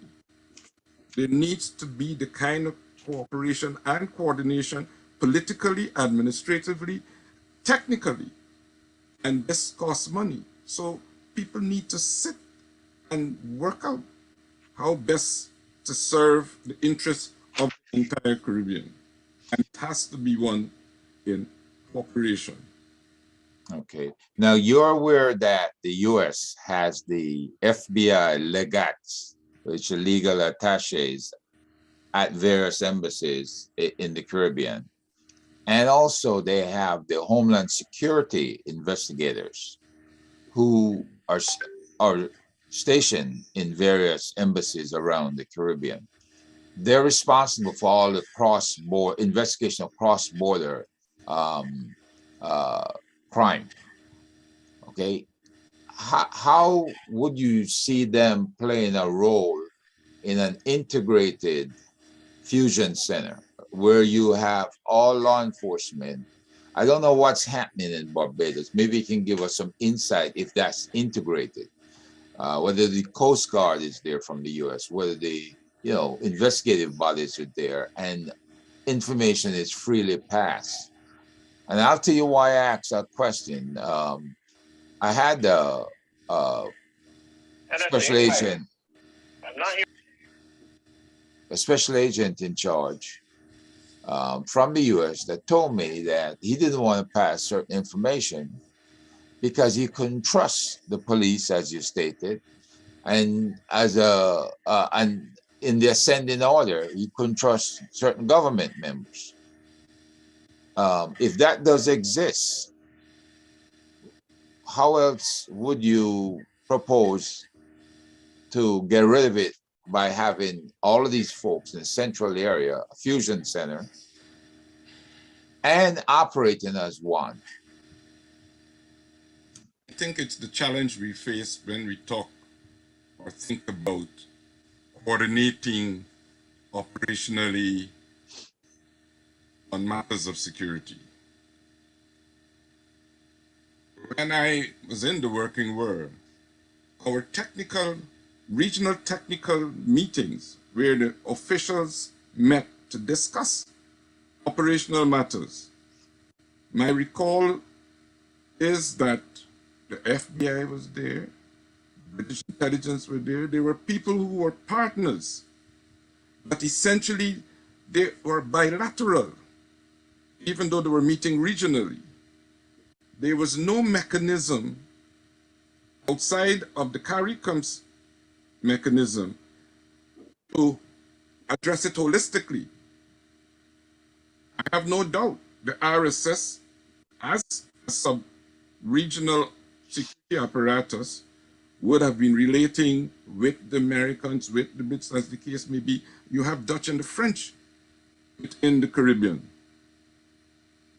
And one method is if the Caribbean security system, which I spoke of, with the RSS and the more developed nations, Jamaica, Guyana, Trinidad and Tobago, Belize, and now Suriname, if you set up a mechanism where those bodies could meet, could have MOUs to ensure how they operate, and in relation to the Dutch, in relation to the French, in relation to the Americans have a responsibility to Southern Command. That could facilitate the coordination, but it would require a political decision. And if the politicians do not want to be committed to a mechanism to be an oversight for them, we be talking and talking, and this was 30 years. So Shridat and his team suggested an international approach to address it, and it has not been done. It has been done, to my mind, well, I'm not satisfied it was done effectively, because you need to have the commitment politically. And I feel that is a little deficient. Jerry spoke of the need to focus, and I totally agree, Guyana looking after Guyana. But Guyana, as Neville said, no man is an island. And therefore we need to have the mechanism regionally. I am pushing my agenda and I will support the diaspora support to be able to get that kind of coordination done regionally and internationally. Okay, thank you very much. Captain Govea, the question that I'd asked of Colonel Liverpool, the first one was about the Caribbean Military Academy. Because when we speak of unifying various elements, it would be more appealing to have some formal training and orientation being done in a Caribbean Military Academy or some other. I heard the question. Okay. And while Liverpool was speaking, I was actually speaking to our own Commissioner of Police locally here. Okay. And he was prepared to speak to us, but basically at the moment as we speak, the commissioners of police around this region are meeting many times during the year. They are meeting being facilitated by the US, exactly what Fabi Liverpool was saying, and they are now at an advanced and mature state of how they're collaborating with each other across the region. Okay. So in terms of the military, already the Guyana Defense Force train officers from across this region. Okay. So we have our military, our officers training college, and we have military personnel from across the region, from Suriname, from Belize, from Jamaica, all across this region that is trained here in Guyana. And I know that our chief of staff, for example, the military commanders from around the region is also duplicating what the police commissioners are doing. And I will tell you, with the new dispensation, President Ali, the Prime Minister of Barbados, the Prime Minister of Suriname, and the rest of the region, I know that they are engaged in very intense discussions about collaboration at the regional level. And so this is one of the reasons Guyana has actually joined the RSS. You know, Guyana for many years have never joined the RSS. The decision has now been taken. And so you're going to be seeing a lot more regional collaboration and coordination happening at that level. And there's a serious commitment on behalf of the governments. And I agree with Fabi, it's a political will that is being demonstrated. Fabi, just one thing I want to say. I don't know if you misunderstand me when I said what I was doing in Guyana and it needs to be expanded to the region. Certainly, I don't believe in ring fencing Guyana. I believe that Guyana's prosperity must be shared with the region and the opportunities in Guyana. But what we have to do together, each individual nation need to protect their rule of law, their democracy, their transparency, their anti-corruption strategies domestically, and then it must then spread out on the region to make the region a safe place. This region has been a zone of peace for decades and decades and decades, and we have to keep it that way. And the way we keep it this way is by making sure every individual nation in the Caribbean remains a safe space. Thank you very much. Okay, thank you, Captain Govea. I see the counselor's hand is up. Counselor? Yeah, thanks, Mr. Chair. Sorry, I got called away. Just can you turn the video yeah, of course. Yeah. Thanks. I heard Fabi use the word coordination, I believe, more than once. Here is the captain saying that, you know, he's not ring fencing Guyana. We're looking at the region. Let me just give you a quick example about what I'm saying about how the diaspora should or should not be integrated. Some years ago, we had a tropical storm in one of the member states, and there's a lot of devastation. So the call for help went out, came to the Secretariat, and myself and the Secretary General at the time, we got cracking to see how we could help. The call went out to several different persons, right? What was required at the time, because the airport was down, a lot of the country, a lot of the island was destroyed. They couldn't traverse the terrain. So what was required was a helicopter, all right? Which we managed to secure from the Secretariat side from a friendly member state to send in a helicopter. Now, I said the call went out to several different areas, and the response came, and they sent an airplane, a fixed-wing airplane, which could not land in the island. That's a Tombak can land in St. Lucia. You see what I'm telling you? Yes. With the best will in the world, the diaspora might want to help. With the best will in the world, you had somebody trying to respond to a request from the member state, but the solution was not applicable. And that's why I'm saying these things are invariably governmental driven.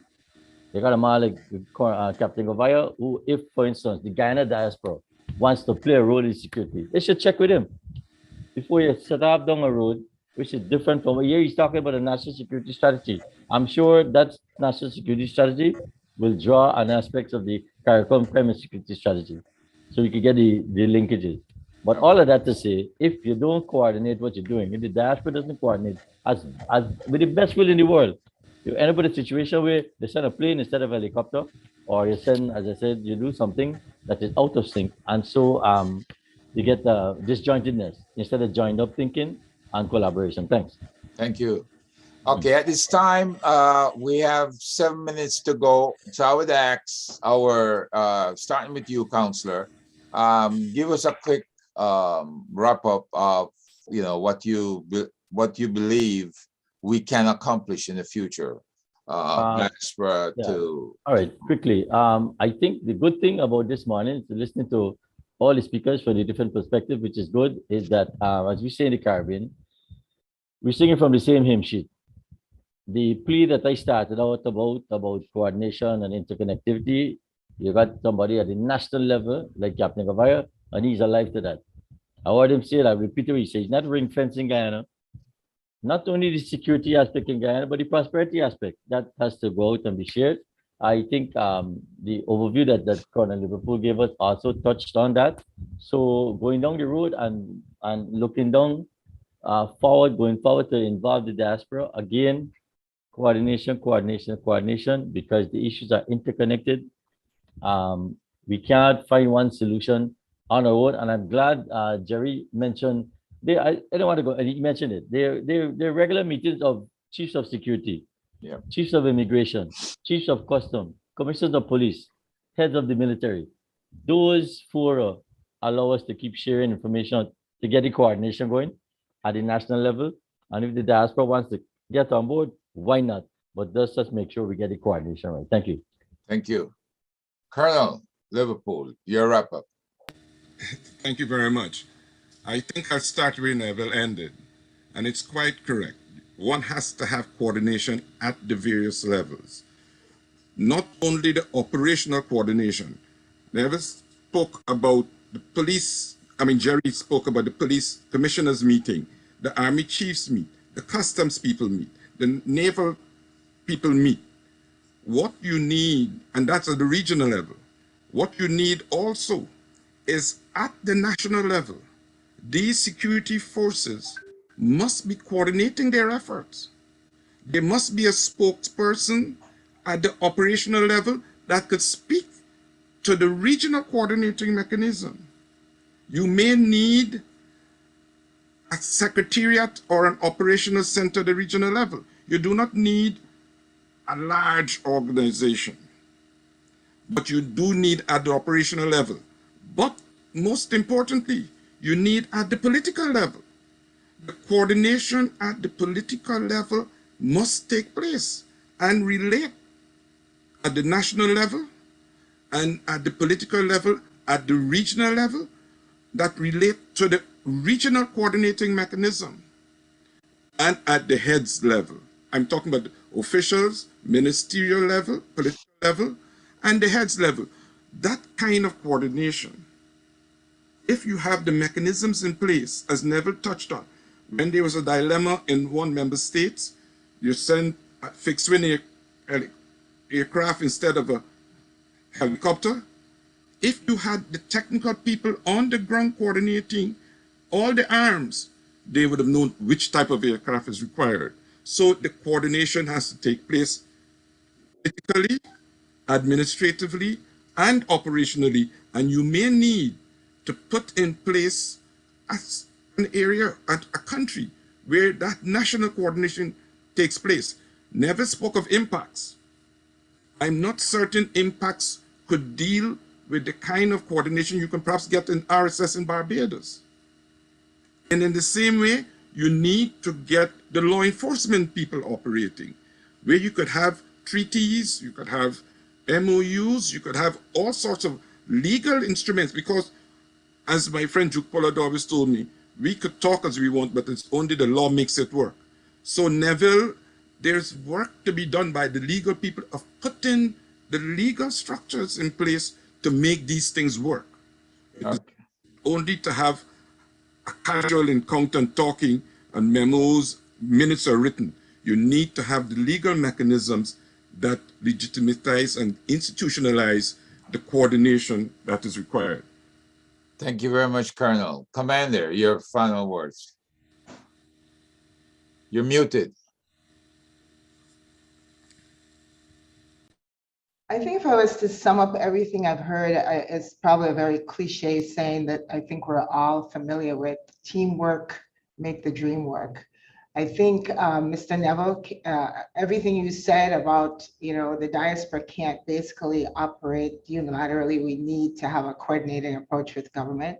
I'm in total agreement. And I think, like I said, it probably applies to the entire Caribbean. And until we get that, I don't think we would see the solutions and make the progress that we're all working to achieve. So I agree totally and completely everything I've heard here. We have to figure out how to have a very effective coordinating approach, because it's only through coordination. And I like what the Colonel talked about, regional coordination, national.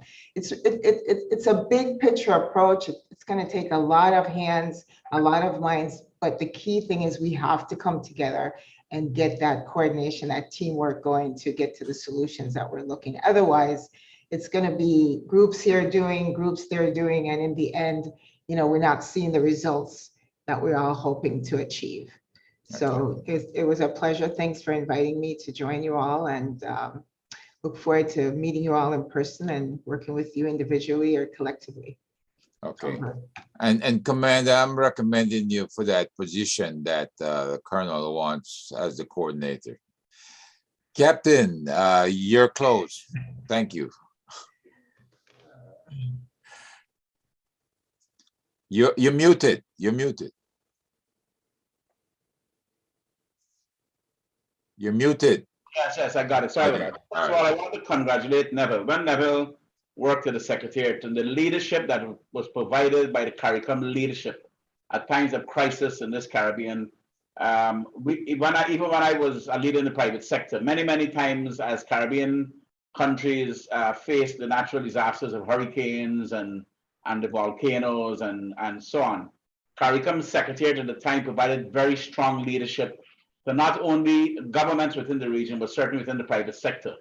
And I remember because of that very effective leadership that came from the Secretariat with people like Neville and the people he worked with, we were able to mobilize in a coordinated way through the private sector of Guyana, large ships with supplies going all over the region in a coordinated way, Neville. And so I agree with you that, and I think this is where the leadership of CARICOM comes in at the different levels. That's the first thing I want to say. The second thing I want to tell you, the CARICOM was tested during the last 2 years of COVID. And we have seen tremendous as well coordination among countries sharing vaccines. That at a time when we were all I think the whole Caribbean was under serious pressure, but there were planes going all across the region. When vaccines were donated to one country and another country didn't have enough, it was being shared across the Caribbean. And I saw a brotherhood that was amazing in the Caribbean. And so even as we speak now, I have not been following as much the leadership of the Secretariat. I hope it is still as effective as it was when Neville was there. But certainly I want to tell you, when Guyana faced our political crisis in 2020, CARICOM, without CARICOM, we would have been in a bad place today. And CARICOM and the leaders of CARICOM dropped what they were doing and came to Guyana and interfaced with all of our political stakeholders, and they brought a resolution to this. Even at a time when it was hard for us to solve the problem ourselves in Guyana, CARICOM stepped in. The CARICOM leaders came and shared their leadership and their wisdom. And so I believe that we are in a good place in the Caribbean, and based on the leadership now of Prime Minister Mia Mottley, President Ali, I think we are seeing a new wave of regional leadership that will take the Caribbean from strength to strength. Thank you very much. Mr. Chairman, I just remember Jerry had asked me to clarify something he said quickly. about the Guyana-Venezuela matter. And I think the phrase you used was that they've joined the case now. In fact, I'm just looking at the submission that Venezuela made. Let me just go back. First of all, they had objected to the jurisdiction of the International Court of Justice being chosen by Secretary General Gutierrez. They said that he didn't have the authority to choose and the court did not have the jurisdiction. What in fact, this is what they've submitted, a preliminary objection to the admissibility of the application. So they're still in written form now saying that they're objecting to this application going forward. The lawyers will tell you, I don't want to go into the detail. The lawyers will tell you that this in and of itself might be a submission to the jurisdiction. And I use the term loosely. One view it, they might have shot themselves in the leg by actually coming forward and submitting something in writing to the jurisdiction. The other side will say, no, they've not submitted to the jurisdiction. They're just filing an objection. So stay tuned. Jerry, it's not that they have now signed on or they're going to file a defense or they're going to file a counter memorial. They're still objecting, but there might be one interpretation that the fact that they've come and acknowledged the role of the court might be to their detriment. But we stay tuned. We don't want to preempt the work of the ICJ. Coming on from what Neville was talking with Venezuela, we are also facing not only the issue of the crime along our borders from the non-state actors, we have a serious wave of the migrants that are crossing from Venezuela into Guyana. And I must tell you, we have been making amazing and we've been accommodating them. They've been getting jobs. In fact, we developed an entire community in the northwest of Guyana where we built accommodation for them and we're giving them farmlands to farm.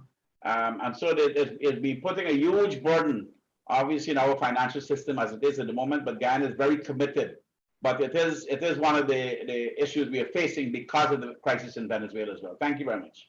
Thank you very much. And my thanks to the entire panel. I think you have more than adequately updated our audience with what's going on in CARICOM and also the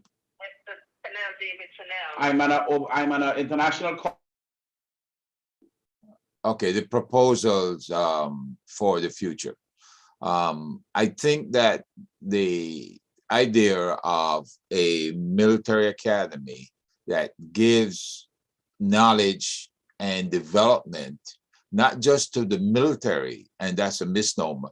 It gives knowledge and development also to civilians, because civilians from our law enforcement, from our agriculture, from all entities go to these academies to learn more about our own government here in the US and the governments abroad that we have agreements with. It's amazing that a lot of folks are not aware of the various agreements overseas, but having worked in the intel community, we have to review a lot of these things because we see violations and we try to stop it or we try to inform on it.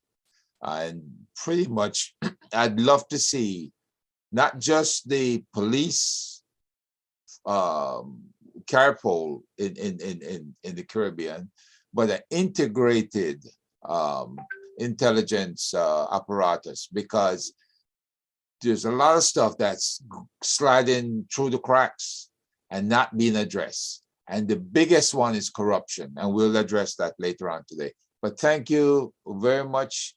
I see my next panel is trying to get in. He's having a problem. So let me see if I can help him work on that. But thank you very much, panel.